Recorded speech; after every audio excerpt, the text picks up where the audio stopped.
Dan lahirnya DTSEN ini menyempurnakan dan menjawab kelemahan-kelemahan tersebut. DTSEN memiliki beberapa keunggulan. Pertama, berisi data seluruh individu dan keluarga di Indonesia, bukan hanya penerima bansos.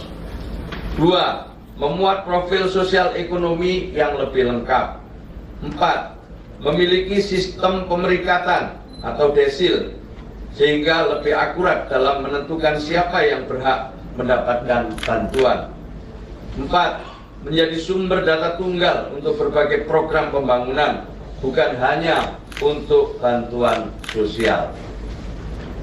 Dengan DTSEN, kita tidak hanya fokus pada distribusi bansos, tetapi mampu mengarahkan kebijakan pengentasan kemiskinan secara lebih tepat sasaran. Lalu mengapa DTSEN ini penting?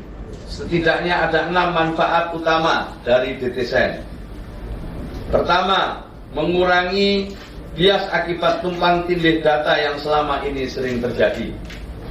Kedua, memudahkan pensasaran dalam program pembangunan pemerintah agar lebih efektif.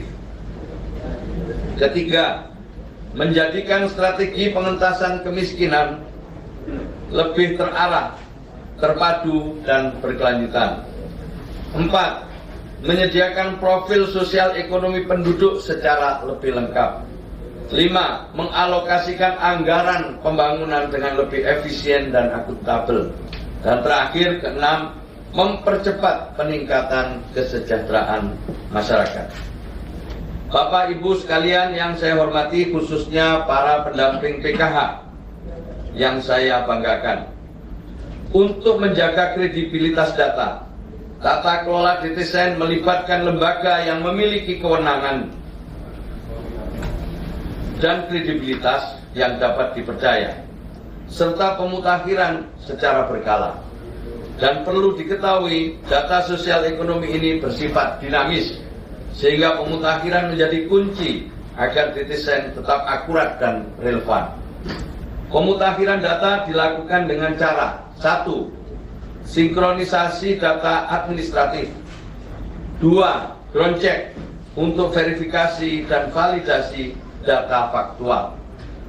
Yang ketiga, musyawarah desa atau kelurahan. Dan yang keempat adalah partisipasi masyarakat melalui usulan dan sanggahan.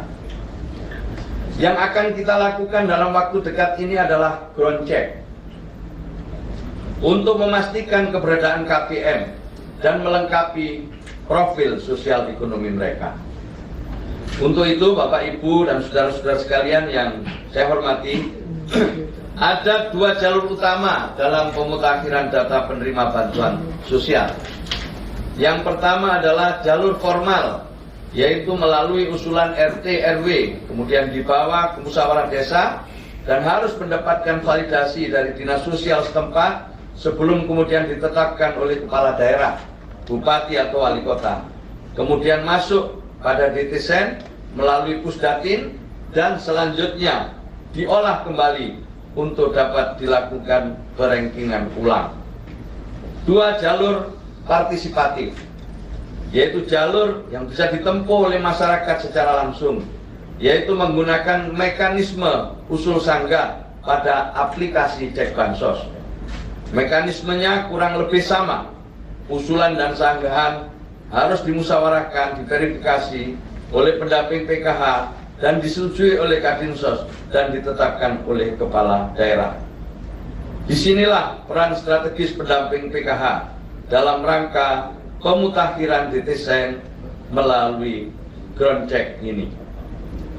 Para pendamping PKH yang saya banggakan, Bapak Ibu sekalian yang saya hormati, sesuai dengan Impres nomor 4 tahun 2025 tentang DTSEN ini, sebagai Kementerian Sosial, tugas utama kami adalah melakukan sinkronisasi dengan BPS dalam mendukung pemutakhiran DTSEN.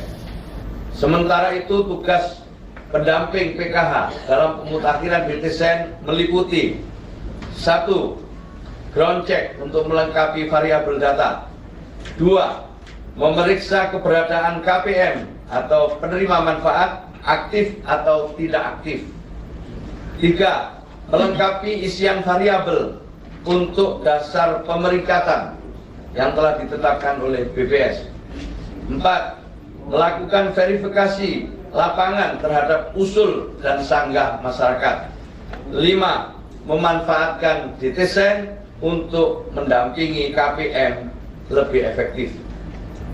Oleh sebab itu, agar pemutakhiran data berjalan lancar, setiap PKH wajib, saya ulang, setiap pendamping PKH wajib 1. Mengikuti pelatihan ground check pemutakhiran DTSEN. 2. Melakukan pembagian wilayah kerja secara profesional. 3. Menjalin komunikasi aktif dengan BPS dan dinas sosial di daerah.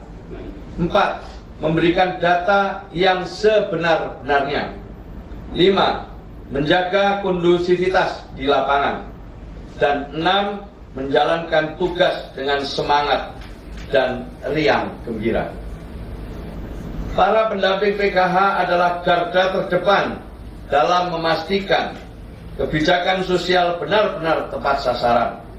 Oleh karena itu, saya berharap pada Bapak Ibu sekalian, sekali lagi menjalankan tugas ini dengan penuh tanggung jawab dan integritas. Bapak Ibu, saudara-saudara sekalian semua yang saya hormati, sebagai penutup, kita semua harus memahami bahwa data yang akurat aturan kunci keberhasilan program perlindungan sosial. Dengan DTSEN, kita tidak hanya dapat memastikan bantuan sosial lebih tepat sasaran, tetapi juga mendorong kebijakan pengentasan kemiskinan yang lebih konvergen, terpadu, dan berkelanjutan. Saya ingin menegaskan bahwa peran pendamping bukan sekedar administrasi dan distribusi bantuan, tetapi juga sebagai agen perubahan sosial yang turut serta dalam upaya mengentaskan kemiskinan secara sistematis dan berkelanjutan. Untuk itu, mari kita jalankan tugas ini dengan semangat profesionalisme dan dedikasi tinggi. Dengan kerja sama yang solid, saya yakin dapat memutakhirkan DTSEN ini untuk lebih tepat sasaran, transparan, dan akuntabel. Khusus untuk pendamping PKH, saya mendapatkan catatan dari Pak Sekjen akan dilakukan tes setelah pelatihan ini selesai. Terima kasih atas perhatiannya. Sekali lagi terima kasih kepada Ibu Kepala BPS dan seluruh jajaran. Bila ada hal-hal yang kurang berkenan, kami mohon maaf yang sebesar-besarnya.